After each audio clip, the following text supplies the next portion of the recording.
చూద్దాం. జగన్ పై రాయితో దాడి కేసులో పోలీసుల రిమాండ్ రిపోర్టులో సంచలన విషయాలు బయటకొచ్చాయి. సీఎం జగన్ హత్యకు కుట్ర చేశారని పోలీసులు నివేదికలో ప్రస్తావించారు. జగన్ ను చంపాలనే సున్నితమైన తలభాగంపై దాడి చేశారని, సీఎంపై దాడి చేసిన నిందితుడిని గుర్తించామన్నారు.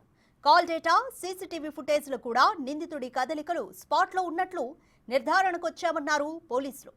ఈ నెల 17న నిందితుడిని రాజరాజేశ్వరిపేటలో అరెస్ట్ చేసి సెల్ ఫోన్ను సీజ్ చేశామన్నారు. ఏటు ప్రోద్బలంతో కుట్ర చేసి దాడికి పాల్పడినట్లుగా గుర్తించామన్నారు. సమయం చూసి కాంక్రీట్ రాయితో సీఎం జగన్ పై దాడికి పాల్పడ్డారని పోలీసులు రిమాండ్ రిపోర్టులో పేర్కొన్నారు.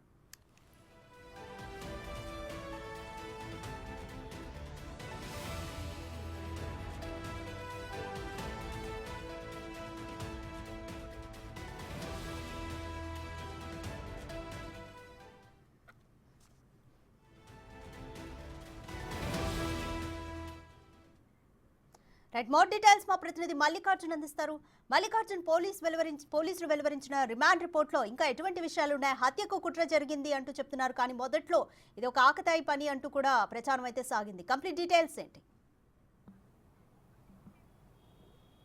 రాధిక, ఏదైతే రిమాండ్కు సంబంధించిన రిపోర్ట్ ఏదైతే కోర్టులో సబ్మిట్ చేశారో దాంట్లో సంబంధించిన రిమాండ్ రిపోర్ట్ ఒకసారి మనం చూసుకుంటే కనుక దాంట్లో కొన్ని సంచలన విషయాలు కూడా పోలీసులు దాంట్లో పేర్కొనడం జరిగింది. దానికి సంబంధించి ప్రత్యక్ష సాక్షుల సమాచారం మేరకు అంటే LW8 LW9 అంటే అక్కడ ఉన్న ప్రత్యక్ష సాక్షులను దాదాపుగా కూడా 40 నుంచి 50 మందిని పోలీసులు విచారించారు. దీంట్లో 8వ నెంబర్ సాక్షి అలాగే 9వ నెంబర్ సాక్షికి సంబంధించి ఏదైతే సమాచారం తీసుకున్నామన్నారో ఆ సమాచారాన్ని బేస్ చేసుకుని కూడా వీళ్ళు దర్యాప్తును అనేది కొనసాగించడం జరిగింది. ఈ సమాచారం మేరకు కూడా కొంత కాల్ డేటాను అక్కడ ఎవరైతే ఈ LW8 LW9 ఎవరైతే ఉన్నారో వాళ్ళిద్దరు సమాచారం బేస్ చేసుకుని అక్కడ ఉన్న కాల్ డేటాను కూడా వాళ్ళు పరిశీలించడం జరిగింది.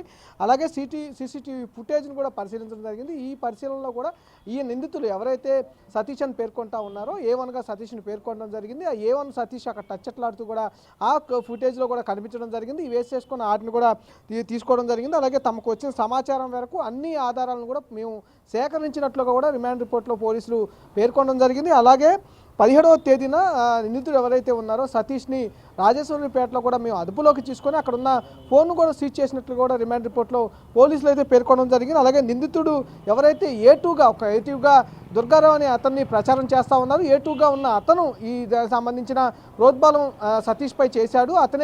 ఇతను వెనక కోణంలో ఇతను చేయమంటే అతను చేశాడనే కోణంలో కూడా పేర్కొనడం జరిగింది. అంటే రిమాండ్ రిపోర్ట్లో దుర్గారావు అనే పేరు అయితే మెన్షన్ చేయలేదు, కానీ A2 ప్రోద్బలంతోనే A1 ఈ ఘటనకు దాడికి పాల్పడ్డారంటూ కూడా వాళ్ళు పేర్కొనడం జరిగింది. అలాగే సీఎం జగన్మోహన్ రెడ్డి సంబంధించి హత్య చేసేందుకే రాయి విసిరనే కోణంలో కూడా వీళ్ళు పేర్కొనడం జరిగింది. దానికి సంబంధించి అలాగే దాడి వెనుక సీఎంను చంపాలనే ఉద్దేశం ఉందంటూ కూడా ఆ రిమాండ్ రిపోర్ట్లో కూడా పేర్కొనడం జరిగింది. దానికి సంబంధించి అలాగే అదును చూసి ఎక్కడైతే ఈ స్కూల్కి సంబంధించి ఏదైతుందో వివేకానంద స్కూల్ ఏదైతే ఉందో ఆ స్కూల్కి సంబంధించి ఆ ప్రాంతాన్ని ఎన్నుకొని హత్య చేసేందుకు ఆ ప్రాంతాన్ని ఎన్నుకున్నారనే ఉద్దేశంతో కూడా రిమాండ్ రిపోర్ట్లో పేర్కొనడం జరిగింది. అలాగే 8 గంటల 4 నిమిషాలు ఆ ప్రాంతంలో కూడా ఈ ఘటన జరిగినట్టుగా కూడా పోలీసులు ఈ రిమాండ్ రిపోర్ట్లో పేర్కొనడం కూడా జరిగింది. దాడి చేయడానికి ఏదైతే సిమెంట్ కాంక్రీట్కి సంబంధించిన రాయి ఏదైతే ఉందో ఆ రాయిని ఉపయోగించినట్లు కూడా పోలీసులు ఈ రిమాండ్ రిపోర్ట్లో సబ్మిట్ చేయడం జరిగింది. వైఎస్ జగన్మోహన్ రెడ్డి చేసిన ఏదైతే హత్య చేయాలనే ఉద్దేశంతోనే చేశాడు. ఎవరైతే A2గా ఉన్న